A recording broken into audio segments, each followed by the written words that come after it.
Section D शुरू करते हैं। फर्स्ट क्वेश्चन क्या कहता है हमारे पास, 32 क्वेश्चन है कि स्टेटमेंट दे रखी है, लीनियर इक्वेशन का क्वेश्चन है। पेंसिल और चॉकलेट में रिलेशन दे रखा है, तो पेंसिल को मैं क्या करता हूँ एक्स मान लेता हूँ और चॉकलेट्स को क्या मान लेता हूँ वाई मान लेता हूँ। फर्स्ट कंडीशन क्या दे रखी है कि दो पेंसिल खरीदता है और कितने चॉकलेट्स खरीदता है, 3 चॉकलेट्स खरीदता है, तो टोटल कितने पैसे देता है वो 11 रुपये देता है, ठीक है। और सेकंड इक्वेशन है कि एक ही पेंसिल खरीदता है और चॉकलेट्स 2 खरीदता है, ठीक है, तो टोटल पैसे देता है वो 7 रुपये।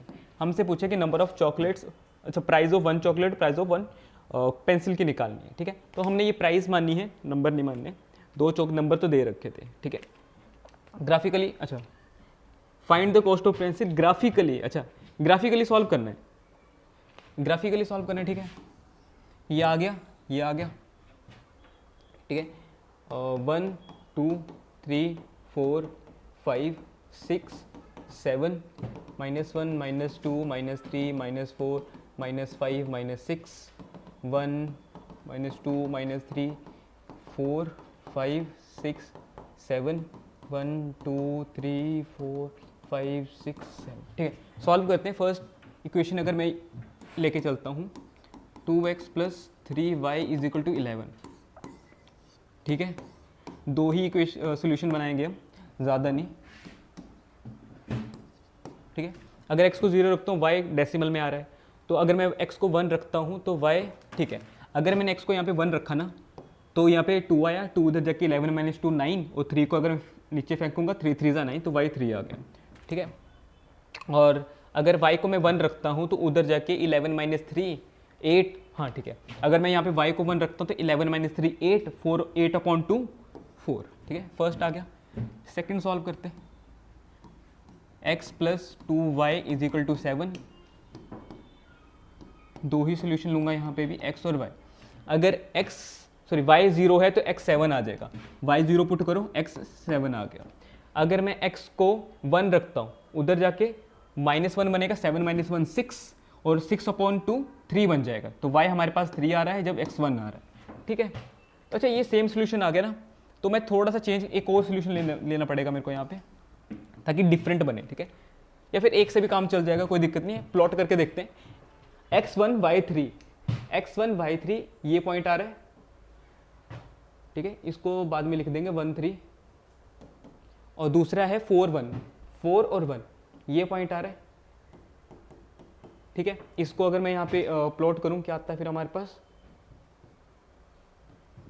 ये लाइन आएगी, ठीक है। थोड़ी सी मेरे को चेंज करनी पड़ेगी, ये थोड़ा सा इसे घुमाते हैं, ठीक है, और ये ऐसे,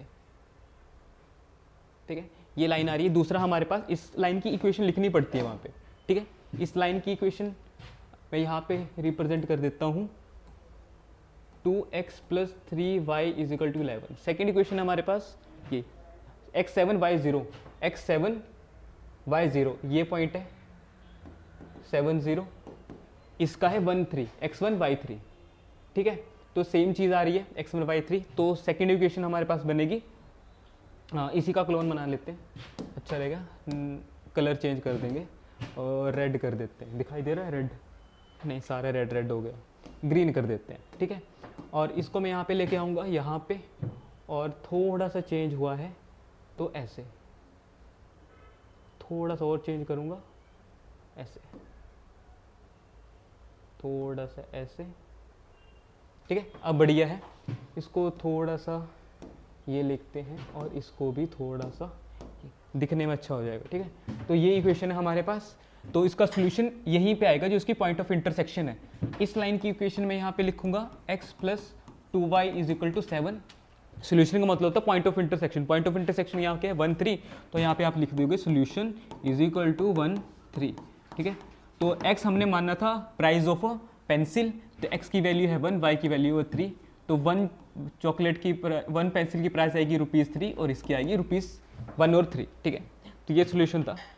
33 हम करते हैं। 33 में क्या दे रखा है, 33 का ए पार्ट है। 33 का ए पार्ट दे रखा है हमारे पास क्वाड्रेटिक इक्वेशन से, ठीक है। तो क्या दे रखा है कि एक पर्सन एक टूर में जा रहा है, तो वो 4200 रुपीज़ स्पेंड कर रहा है, ठीक है, एक्सपेंसिस है उसका। अगर वो एक्सटेंड करता है अपना टूर जो है 3 दिन के लिए, तो उसके जो डेली एक्सपेंसिस है वो 70 रुपये से कम हो जाते हैं। तो हमने ओरिजिनल ड्यूरेशन बताना है, मतलब टाइम बताना है। तो नंबर ऑफ डेज को मैं यहाँ पे लेता हूँ डी, ड्यूरेशन को, ठीक है, ड्यूरेशन को मैं यहाँ पे डी कंसिडर करता हूँ, और एक्सपेंसिस को मैं यहाँ पे एक्स कंसिडर करता हूँ, ठीक है। तो फर्स्ट इक्वेशन हमारे पास बनेगी अकॉर्डिंग टू क्वेश्चन कि अगर हमारे पास सारा का सारा नॉर्मल रहे चीज़ डी और ई, तो हमारे 4200 खर्च होते हैं। अगर जो डेज है वो 3 से इंक्रीज करते हैं और एक्सपेंसिस जो 7 से रिड्यूस करती है, तो भी हमारा सेम रहेगा, ठीक है। क्रॉस मल्टीप्लिकेशन करेंगे डी इंटू ई, डी ई और 7 माइनस 70 डी, और यहाँ पे करूँगा 3e और यहाँ पे करूँगा 21 210, ठीक है। तो ये आएगा 4200। तो डी की वैल्यू यहाँ पे, डी की वैल्यू 4200 यहाँ पे पुट करूँगा, ठीक है, माइनस 70d था ना, 70d और 3e माइनस 210 4200, ये से ये कटा। ई की वैल्यू यहाँ से उठाऊंगा, डी को रहने दूंगा, क्यों, क्योंकि हमने डी ही निकालना है। ई की वैल्यू यहाँ से क्या आ जाएगी, E is equal to 4200 upon D, ठीक है। तो यहाँ पे आ गया 70d प्लस 3, ई की वैल्यू आ गई 4200 अपॉन ई, सॉरी अपॉन डी, और 210 इज इक्वल टू 0, ठीक है। अब यहाँ पे लिखते हैं माइनस 70d², एलसीएम ले लेता हूँ, प्लस 3 इंटू 42, इसको मल्टीप्लाई नहीं करूँगा, क्यों, क्योंकि कॉमन आ जाएगा ना हमारे पास, और 2t और d, ठीक, इक्वल टू 0। अगर मैं यहाँ पे नेगेटिव 70 कॉमन लेता हूँ, तो यहाँ पे आएगा d² प्लस 7 6 42, ठीक है, 42 और एक 0 उठाए 60 इंटू 3 180, ठीक है, और नेगेटिव 30d, सॉरी 3 आएगा ना, 7 3 आ जाएगा, 3d इज इक्वल टू 0, ठीक है। सॉरी नेगेटिव कॉमन लिया था ना, तो यहाँ पे नेगेटिव आ जाएगा और यहाँ पे पॉजिटिव आ जाएगा। इक्वेशन हमारे पास क्या बनी यहाँ पे, d² माइनस 180, इसको आगे लेके आता हूँ, प्लस 3d माइनस 180, ठीक है। तो मल्टीप्लाई करके ऐसा नंबर ढूंढना जो 180 बनाए और प्लस करके 3 बनाए, ठीक है। तो 15 और 12 ये बन सकता है, ठीक है, क्योंकि अगर इसको मैं करूँ कि 15 से 12 आगे 3 ही रहते हैं, ठीक है। 180 अगर 9 से करूँ और 6 18 3 2 15 2 आएगा ना यहाँ पे, 2 2 और 10 2 और 5, इसको करूँगा 3 और 3, तो ये बनाया मैंने एक 3 और ये 5, 15 और 4 12, ठीक है, ये बनाता है हमारे पास 2। तो d² plus 15d minus 12d is minus 80, ठीक है। इसको फर्दर सॉल्व करूँगा, d कॉमन ले लिया मैंने यहाँ से, d प्लस 15 और यहाँ से माइनस 12 कॉमन ले लिए, d plus 15 is equal to 0, d minus 12 d minus 15 d plus 15, तो d की वैल्यू आ रही है 12 और d आ रही है माइनस 15। अब d हमने नंबर ऑफ डेज माना था, तो डेज नेगेटिव नहीं हो सकता, तो d की वैल्यू आ गई 12। तो कितने डेज के लिए आएगा नंबर ऑफ डेज, 12 डेज, ठीक है, ड्यूरेशन आ जाएगी इसकी। ऐसे कर सकते हैं, ठीक है, इजी क्वेश्चन था। ये था पार्ट ए, ठीक है। पार्ट बी करते हैं। पार्ट बी में क्या है हमारे पास,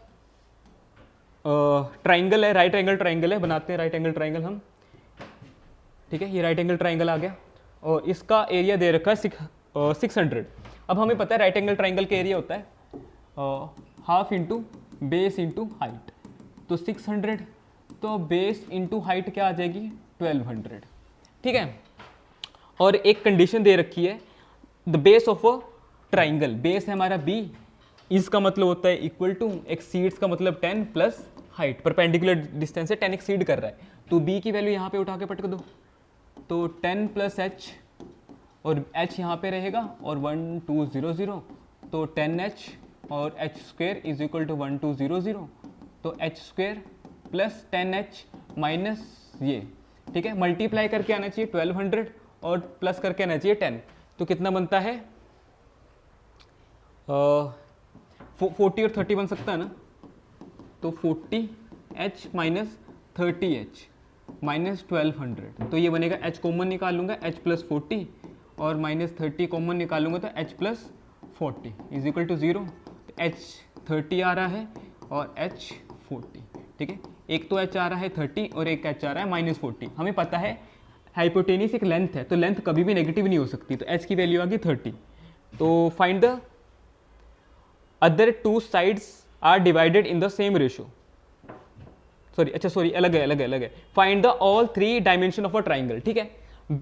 h हमारे पास 30 आ रहा है, बेस हमारे पास क्या है h प्लस 10, ठीक है। तो h हमारे पास यही दे रखा ना, base of a triangle exceeds the altitude by 10। अच्छा, एल्टीट्यूड मतलब परपेंडिकुलर डिस्टेंस, ये वाला 10 नहीं, ये है 30, वो परपेंडिकुलर डिस्टेंस p वो था वो, ठीक है। तो ये आ रहा है 30 प्लस 10, तो ये आ रहा है 40, ठीक है। बेस ये आ गया। और हाइपोटेनियस कैसे निकालेंगे, पाइथागोरस से, ठीक है। 40 का स्क्वायर प्लस 30 का स्क्वायर 1 इसका बनेगा 1600,900, ठीक है। ये आएगा हाइपोटेनियस, ठीक है। तो ये बनेगा 2500, तो ये बनेगा 5 और ये 0, तो हाइपोटेनियस आ गया हमारे पास 50, ठीक है। वैसे करना था, इजी वन था, ठीक है।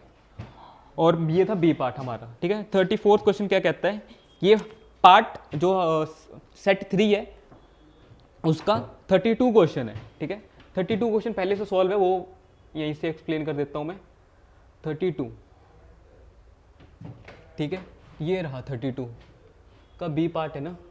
अच्छा बीपीटी है, क्या कह रखा है कि prove that the line is drawn parallel to the one side of a triangle intersect the other two side in the same ratio, ठीक है। ये बीपीटी होती है। बीपीटी क्या कहती है कि सबसे पहले हमने ट्राइंगल्स उठाना है, एक ये आपको बस ये ध्यान रखना है, चाहे ट्राइंगल ऐसा हो चाहे ट्राइंगल ऐसा हो, परपेंडिकुलर डिस्टेंस चाहे बाहर हो चाहे अंदर हो, सेम ही रहता है, ठीक है। तो बेस वो चीज़ लेते हैं जिसपे परपेंडिकुलर डिस्टेंस बन रहा है, और हाइपोटेनियस परपेंडिकुलर डिस्टेंस जो 90 डिग्री का एंगल बनाता है, ठीक है। तो यहाँ पे 90 डिग्री का एंगल, ये ए साइड है ऊपर, ठीक है। तो सबसे पहले ADE उठाए, ADE बेस है हमारा AD और परपेंडिकुलर डिस्टेंस है NE, सेम चीज, ठीक है। अगर नीचे वाला ट्राइंगल उठाए, बेस आएगा HE और परपेंडिकुलर डिस्टेंस सेम रहेगा, चाहे बाहर है चाहे अंदर है, फर्क नहीं पड़ता, ठीक है। दोनों को डिवाइड करेंगे, हाफ से हाफ कटा, इसे ये कटा, AD आ गया। सेम चीज यहाँ पे अप्लाई करेंगे, सेम साइड पे दोनों को इक्वेट कर देंगे, ठीक है। तो सेम रेशियो में डिवाइड हो गया, ठीक है। सेम क्वेश्चन था, इजी क्वेश्चन था।